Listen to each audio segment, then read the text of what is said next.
Siguro nga hindi ka ang tadhana ko. Bahagi ka na lang ng nakaraan. Bahagi ng alaala ko. Alam kong hindi gaano kadali ang lahat, pero salamat sa pagmamahal mo. Pero bago ko simulan ang wakas, patawad sa lahat ng kasalanan na nagawa ko at sa dulot ng lamat. Salamat sa alaala na tayo ay magkasama. Salamat sa lahat sa sakit, luha, at saya na tayo ay magkasama. Simula sa ngayon, ibabaon ko sa limot ang lahat na walang halong galit at puot. At walang mga luha na papatak sa aking mga mata. At walang galit sa puso natin sa bawat isa't isa. Ang mahalaga, minahal kita.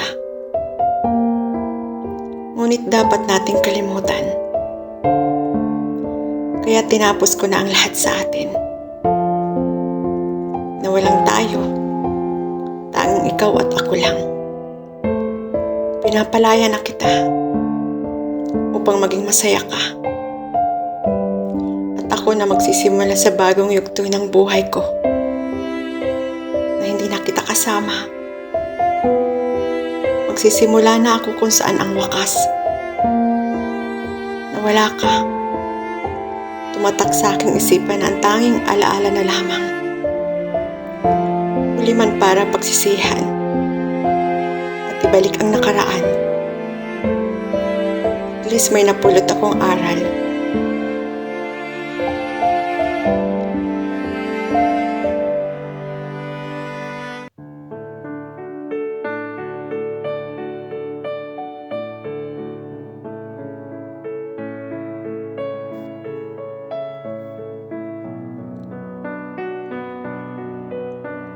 Nasaktan ako ng hindi sinasadya.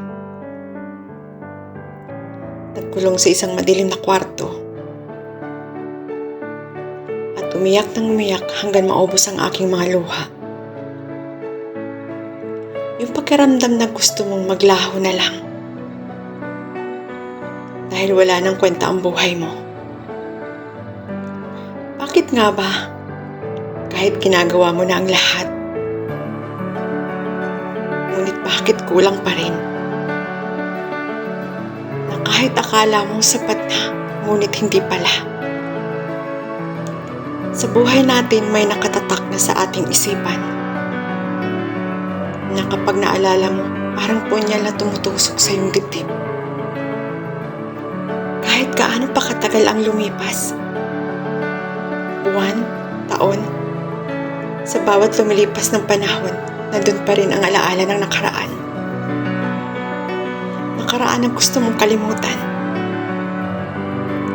May mga bagay na nakaraan na hindi basta-basta makakalimutan. At hindi madaling ibaon sa limot kung ito'y nagdudulot sa iyo ng kaligayahan.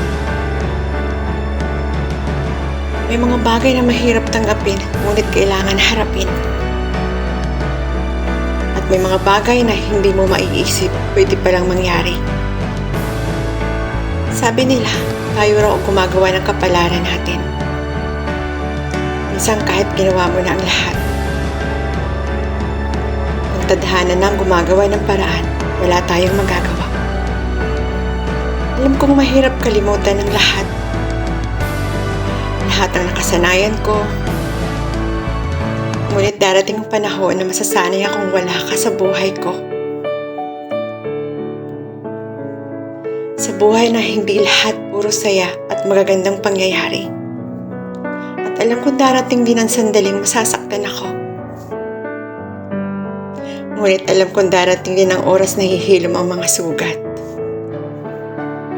At makakalimot din sa sakit kahit pa nga may iwan ito ng pilat. Hindi naman habang buhay, naririyan ang sakit na dulot ng nakaraan. At hindi habang buhay, mararamdaman mo ang sakit, iiyak. Kaya huwag natin itali ang ating mga sarili sa mga nakaraan. Takot sa sakit sa nakaraan na dapat hinaharap. Na dapat kalimutan. Para kapag dumating na ang bagong yugto ng buhay natin at haharapin ang bagong bukas. Alam kong hindi madali magmahal ng iba. Lalo na minahal mo ng sobra. Dapat kalimutan ang nakaraan upang matagpuan mo ang kasalukuyan.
Kapag mahulog ka, talo ka.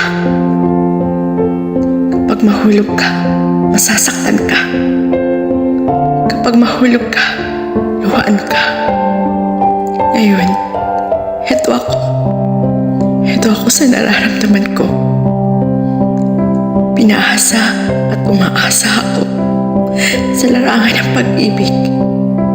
Sugatan ang talo dahilan sa hindi ka marunong maglaro. Sa mga bagay na hindi tapat, sa tunay na pagmamahal, at umiibig ka ng totoo. Sabi nga nila, kapag nagmahal ka ng totoo, ahamakin mo kahit sino, tatanggapin mo kahit ano. Yan ang totoong pag-ibig. Pero bakit ganun? Nagmahal lang naman ako. Pero kinanti mo ang saktan ako. Ulit-ulit mo akong sinasaktan. Ulit-ulit mong tinudurog ang puso ko. Ulit-ulit mo rin kitang pinapatawad. Nakakatawa, di ba? Kahit anong sakit ang ibinibigay mo, kahit anong ipinaparamdam mo, naririto pa rin ako. Handa kang muling patawarin. Ngunit nakakapagod pala. Nakakapagod palang tanggapin ang paulit-ulit mong iparamdam. Paulit-ulit mong saktan. Paulit-ulit mong lukuhin. Pagod na ako. pagod na akong mahal kita. Sinisigaw ng isip ko, tama na. Tama nang saktan ng puso mo. Durog na durog ka na. Huwag mo hayaan pati ang sarili mo mawala. Ngunit bakit sabi ng puso ko, kaya mo pa? Dahil siya ang iyong mahal at siya ang nagpapasaya sa iyo. Ngunit hanggang kailan at hanggang saan? Ano ba ang dapat mong piliin? Isip ko ang puso. Siguro oras na para ako naman ang piliin ko. Palayain ang puso kong bulag, nagmamahal sa iyo na totoo.